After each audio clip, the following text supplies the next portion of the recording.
Hi guys, welcome back to my channel Monkey Wrench. I'm Kelly, the monkey with the wrench. Today we're going to work on something that I wasn't planning on working on. I have a regular customer, and if you watch my channel, he owns this Skag over here, and he brings it to me occasionally. He cuts grass for a living, but he doesn't know anything about machines, so usually it comes to me and it's got some kind of simple problem. It's here right now because the pull cord broke. Last time he brought it to me, there's a video on my channel from 5 or 6 months ago. It had some water in the fuel. I think he got some bad fuel and it had water in the carburetor, so I went through and cleaned that for him. It's always piddly stuff.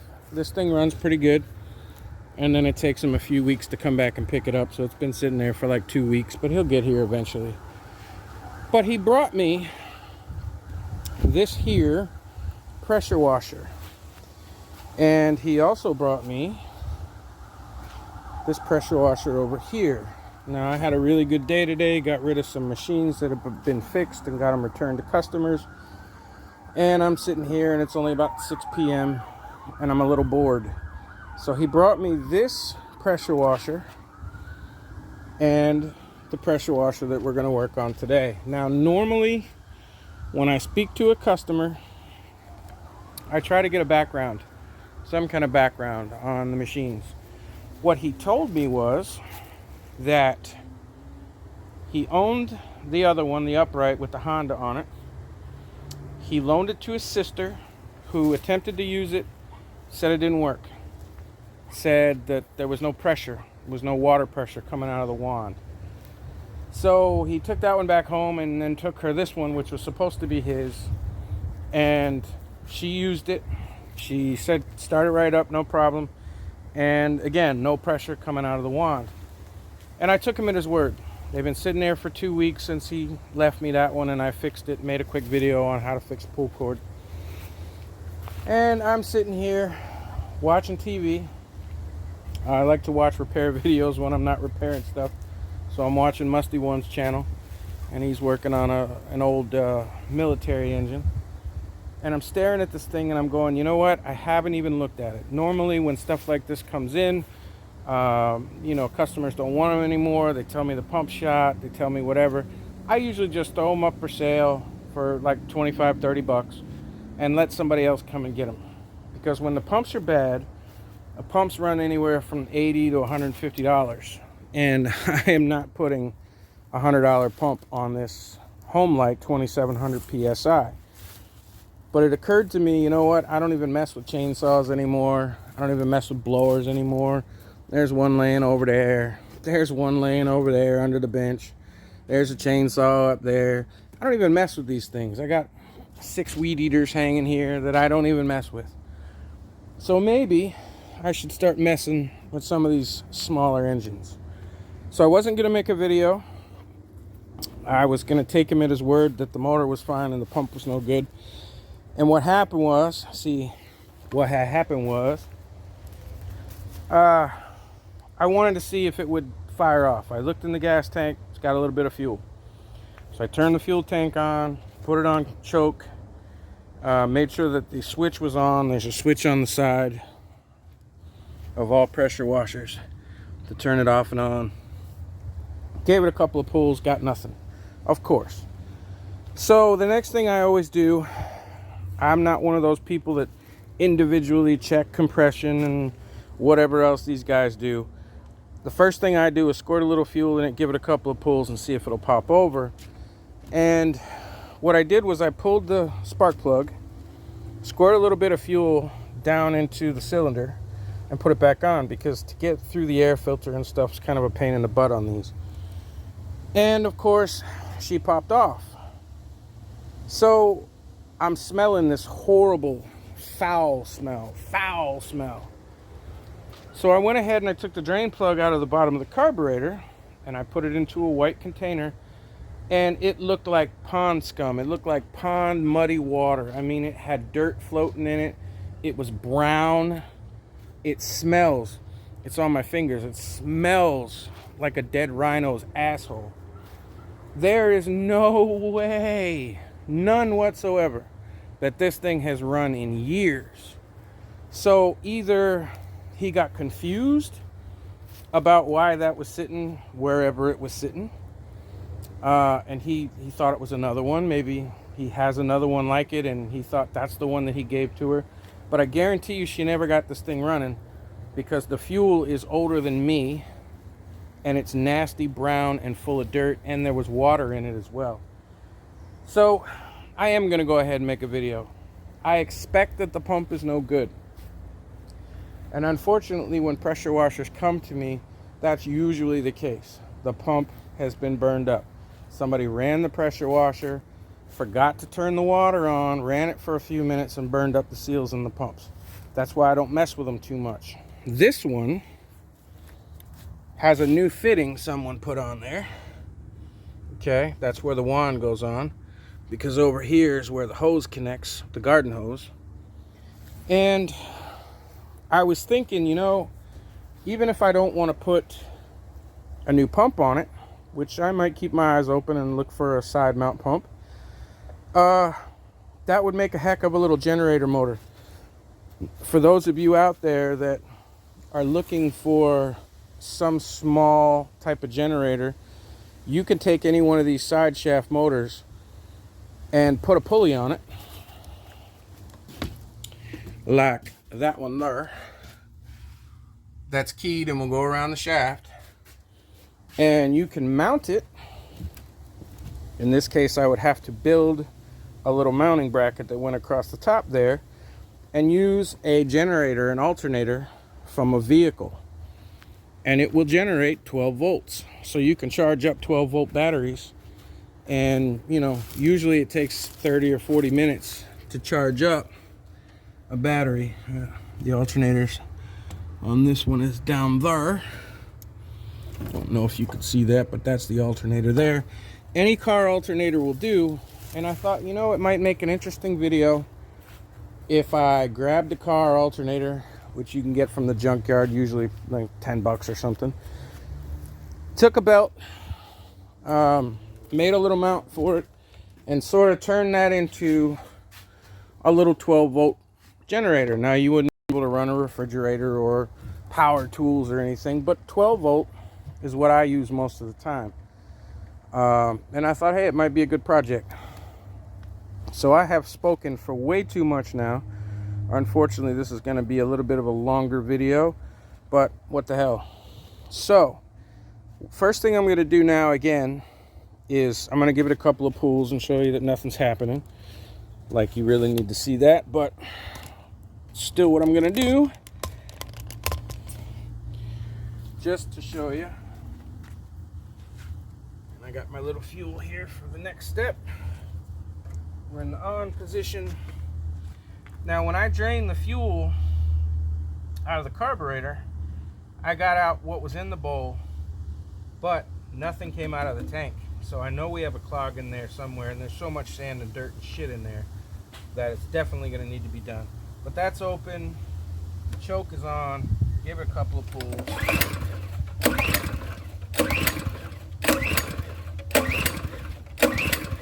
Nothing.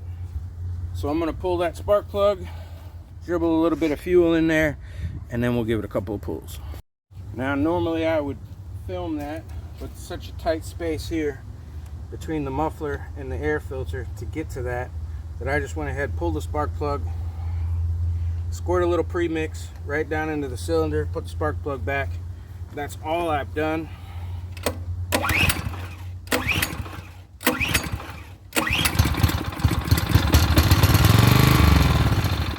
And she wants to run. She's got good compression, good spark. I don't have to check any of that stuff. Now, like I said, when I pulled the fuel out, and I'm going to show you just how bad that fuel was. This container was white a few minutes ago. Go outside in the sun, or what's left of the sun for the day. This container was white a few minutes ago, just like the handle up here. You see how it's all yellow or brown? I'm colorblind, but that definitely ain't white. So it stained this. That's how nasty that fuel is. I wish that I would have kept the fuel in here so you could see that it looked like pond water. Very nasty and smells bad. So what I'm gonna do is, you really can't tell. Let me see where my flashlight went. I don't know. Hang on, let me find my flashlight. I don't know if you will be able to see that. See if I can get some light in there. But you can even tell that that fuel is discolored. Fuel is supposed to be clear. That's a silver tank, and that is just nasty looking and smelling. And it's a shame that I can't get you a better view in there. And I know, because of all the gunk and sand and dirt that came out of the fuel from the bottom of the carburetor, I know that that carburetor's all mucked up, and the line from the tank to the carburetor's mucked up. So I am going to pull off this air filter. I'm going to pull off the carburetor, and the first thing I'm going to do is empty the tank, and I'll show you what that looks like. Now the fun part about these, working on them, even though everything seems to be out in the open, they're kind of a pain in the butt. So there's only 2 bolts that hold this on, and I can get a socket on one, but I can't get the socket on the other. It's 10 millimeter. So I'm going to take this off, see if I can get it loose enough to spin it with my fingers. There we go.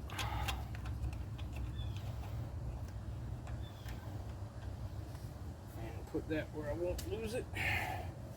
And the other one will just spin right off with the spinner spin. And now that's off. And now there's going to be hoses on the back of this thing. Sometimes it's a pain in the butt to get off. Sometimes you have to take your levers off if they're in the way of your plastic here. And sometimes you actually have to remove the engine from the frame just to get stuff off. So they do not make these all that easy to twerk on sometimes.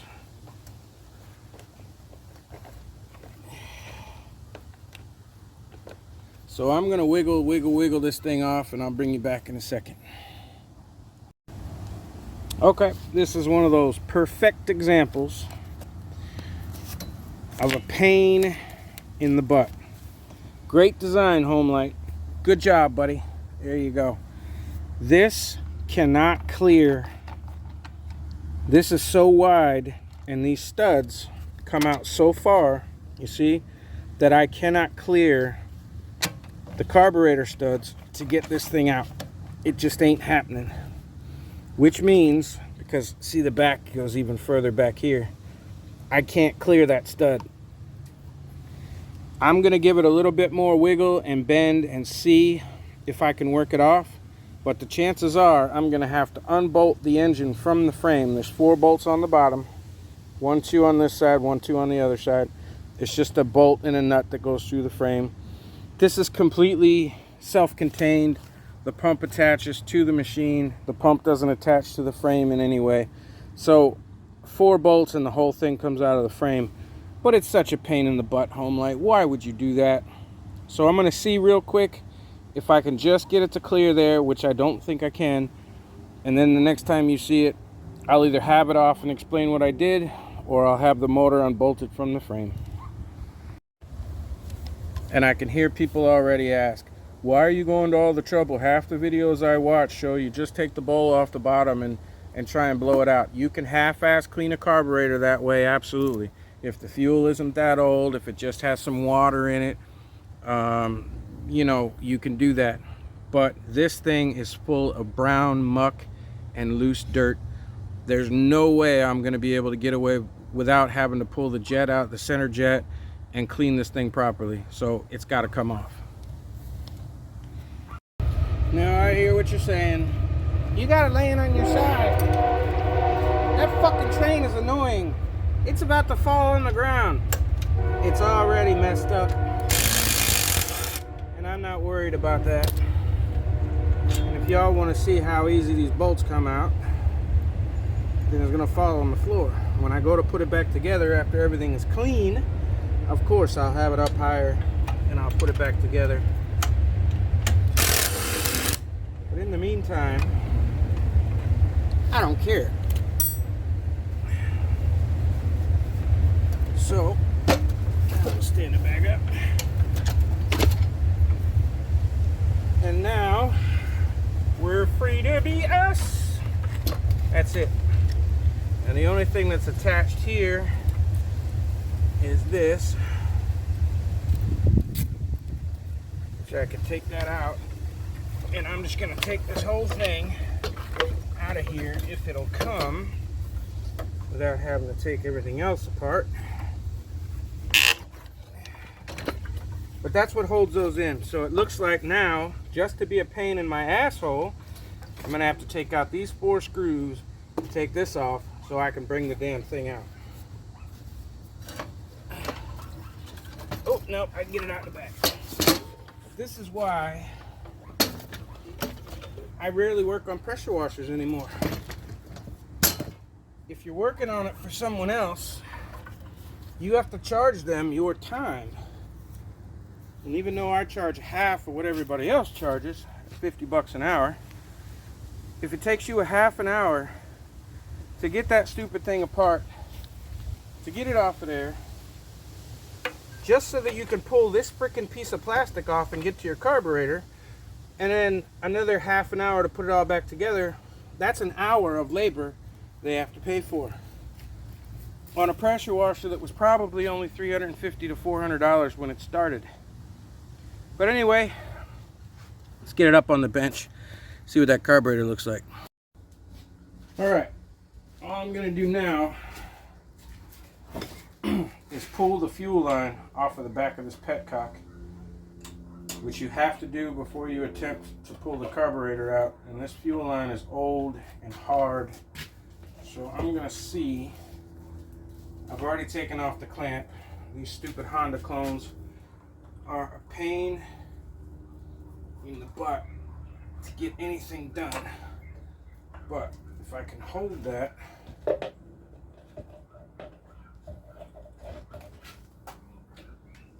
don't think anything's going to leak out of it now that I think about it, because oh, we are getting something out of it. Okay. Now, I should be able to get this carburetor off. This linkage goes straight down in. You'll see a V on top. You'll see a V on top, and it pulls straight up out of it. And then when it goes down far enough, when the carburetor's in the right spot, there's a slide below it. So it'll go below that, and then it can move where it wants to. And then this spring just comes off.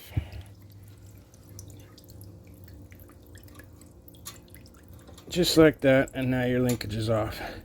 And see, as that moves, you see that under there, so it kind of plugs in the top, and then it can move without coming out once it's in place. So let me just let that fuel drain out and see what it looks like. Pull this off out of the way, and we're gonna have to completely go through that. Well, the fuel's running now, and it wasn't running before. This fuel line is shot to hell, though. It's old and cracked, and it's no good.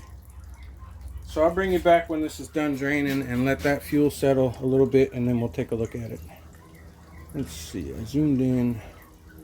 I can zoom